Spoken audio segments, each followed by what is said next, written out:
Shri Venkateswara gold తాకట్టులో ఉన్న మీ బంగారాన్ని విడిపించి కొనబడును. లో మీరు కొన్ని సపోర్టింగ్ రోల్స్ అవును వాటిని కూడా ప్లే చేశారు. అవును సార్. ఇప్పుడు నానితో చేశారు, తర్వాత బాలరెడ్డి అసలు చెప్పుకోవాలి, మంచి క్యారెక్టర్ అది నిజంగా, అరవింద్ సమేతం. సో దాని తర్వాత కూడా కొన్ని సినిమాలు వచ్చాయి. చేశాను మన కొన్ని వీరసింహారెడ్డి తర్వాత ఇట్లా కొన్ని సినిమాలు చేసి. వీరసింహారెడ్డి అది కేవలం బాలకృష్ణ గారి కోసమే చేశాను. అవునా? అంటే ఆ క్యారెక్టర్ లెంత్, ఆ క్యారెక్టర్ స్క్రీన్ టైం కూడా ఏం ఆలోచించకుండా కేవలం బాలకృష్ణ గారు. ఎందుకంటే ఒక కనెక్షన్ ఉంది. అంటే కనెక్షన్ ఎలా అంటే ఫస్ట్ టైం ఎప్పుడైతే బాలకృష్ణ గారు బళ్ళారికి వచ్చినప్పుడు నేను తున్నాను చిన్నప్పుడు, ఒక మా పక్కనింటి వాళ్ళ వల్ల నేను వెళ్ళి అన్ని లైవ్గా చూశాను. ప్లస్ ఆయన సినిమా అక్కడ రిలీజ్ అవుతే అక్కడ చూడాలి సార్, జాతర క్రేజీ ఉంటుంది. బాలకృష్ణ గారు, చిరంజీవి గారు, నాగార్జున గారు, వెంకటేష్ గారు, వీళ్ళు నలుగురు సినిమా అక్కడ రిలీజ్ అవుతుందంటే ఒక మ్యాడ్నెస్ ఉంటుంది, ఒక యుఫోరియా ఉంటుంది. మీరు ఇక్కడ చూస్తున్న అది ఏం లేదు సార్. అంటే ఇక్కడ ఉన్న హంగామాలు నేను చూస్తుంటా కదా, first day first show, FDFS, అది ఏం లేదు సార్. చాలా తక్కువ అక్కడ మాసిగా ఉంటుంది. సో అలాంటి వాతావరణం నుంచి పెరిగి వచ్చిన వాడిని. అండ్ ఆయనకు అక్కడ కల్ట్ ఫ్యాన్స్ ఉన్నారు. ఇప్పుడు నా సొంత ఊరిలో నేను వాళ్ళకి నచ్చిన హీరోతో నటించానంటే నన్ను ఎలా చూసుకుంటారు అనే ఒక థాట్ ఉంది. సో మీ నమ్మరు, వీరసింహారెడ్డి నేను సినిమా చేశాను. సినిమా రిలీజ్ అయిన తర్వాత నాకు నా ఊరిలో ఎంత రెస్పెక్ట్ వచ్చిందంటే, అంటే ఏమైనా చేస్తారు నా కోసం. ఇప్పుడు ఎన్టీఆర్ గారితో చేశాను నేను. ఎన్టీఆర్ గారితో చేసి ఎన్టీఆర్ ఫ్యాన్స్ అందరూ నాకు they are like they owned me. ఇప్పుడు గేమ్ చేంజర్ చేశాను. Game changer Ram Charan fans అందరూ మా హీరోతో నువ్వు వర్క్ చేసావు అంటే ఎలా అంటే ఒక చుట్టాలు వచ్చేసి తిన్నారా, మా హీరో బాగున్నాడా, ఎలా ఉంటాడు, అది వాళ్ళకి ఇంట్రెస్ట్ అది. సో ఎక్కడో those all things really help me out to reach more audience.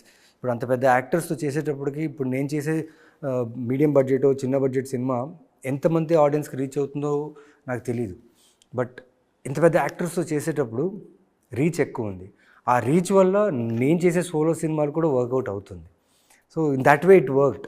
And Balakrishna గారు is always special to me. అంటే ఆయనతో వర్క్ చేసిన ఎక్స్పీరియన్స్ సూపర్ అది.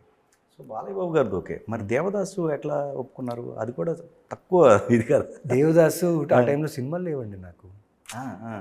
నేను ఇలాంటి కథలే చేయాలి, ఇలాంటి ఈ డైరెక్టరే కావాలి, ఈ ప్రొడక్షన్ హౌస్తోనే అయితే చేస్తానని చెప్పి 2.5 years వర్క్ చేయకుండా, మీకు తెలుసు నేను శ్రీనగర్ కాలనీలో లక్ష్మీగోపాల్ గారి దగ్గర ఉన్నప్పుడు, అంటే ఎక్కడో ఒక ఇన్ఫ్లుయెన్స్ ఉంటుంది కదా, రే హీరో నువ్వు జాగ్రత్తగా ప్లాన్ చేసుకోవాలి అనేసి. సో ఆ టైం లైన్లో ఏం చేశానంటే సినిమాలు చేయక, కథలు వినక, మంచిది వస్తుందని వెయిట్ చేసి డబ్బులకి కష్టపడి అవన్నీ చేసే టైంలో దేవదాస్ వచ్చింది.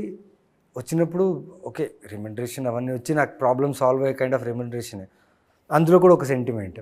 నాకు అశ్విని దత్ గారు అంటే చాలా ఇష్టం. ఎందుకంటే జగదేక వీరుడు అతిలోక సుందరి మా అమ్మగారు తీసుకెళ్ళినప్పుడు అక్కడ చిరంజీవి గారు ఎంత ఫేమస్, శ్రీదేవి గారు ఎంత ఫేమస్, ఆ ప్రొడక్షన్ హౌస్కి వచ్చే ఆ ఫస్ట్ ఒక టైటిల్ కార్డ్ వస్తుంది ఆ ప్రొడక్షన్ హౌస్ది, ఆ శంఖం పెట్టుకొని ఎన్టీఆర్ గారిది. ఆ చిన్నప్పుడు నేను చూసినప్పుడు ఆ సౌండ్కే నేను చాలా హ్యాపీగా ఫీల్ అయ్యాను. బికాజ్ ఆ వైజయంతి మూవీస్ అనే ఒక టైటిల్ లోగోనే నాకు చాలా ఇష్టం. సో ఆ చిన్నప్పుడు చూసిన ఆ ఇష్టానికి నేను ఒక సినిమాలో నటిస్తే ఆ సినిమాలో నేను ఉన్నాను, ఆ లోగో ఉంది. సో అశ్విని దత్ గారి మీద నాకు ఎక్కడో ఒక లవ్. అండ్ దేవదాస్ సినిమా చేసేటప్పుడు నేను ఒక చైర్లో ఊరికే కూర్చుని ఉన్నాను. ఆయన ఎంత పెద్ద ప్రొడ్యూసర్, ఆయన వచ్చి నా పక్కన చైర్ వేసి నా చేయి మీద చేసి నువ్వు బాగా చేస్తున్నావు, నువ్వు మంచి నటుడు అవుతావు, మా బ్యానర్లో నువ్వు సినిమా ఒప్పుకుంటా, నువ్వు హీరోగా చేస్తూ మా బ్యానర్కి ఒక ఇంత చిన్న క్యారెక్టర్ అయినా నువ్వు ఒప్పుకున్నావు, చాలా థ్యాంక్స్ అనే విషయం అని చెప్పినప్పుడు నాకు అనిపించింది, ఎస్ నేను ఈ క్యారెక్టర్కి ఓకే చేసిన దానికి టేక్ అవే ఇది.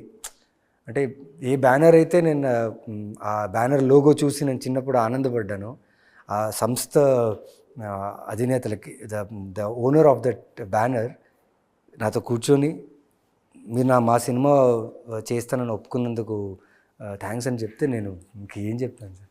సో ఎక్కడో ఒక చోట అలాంటి టేక్ అవేస్ నాకు ఉన్నాయి.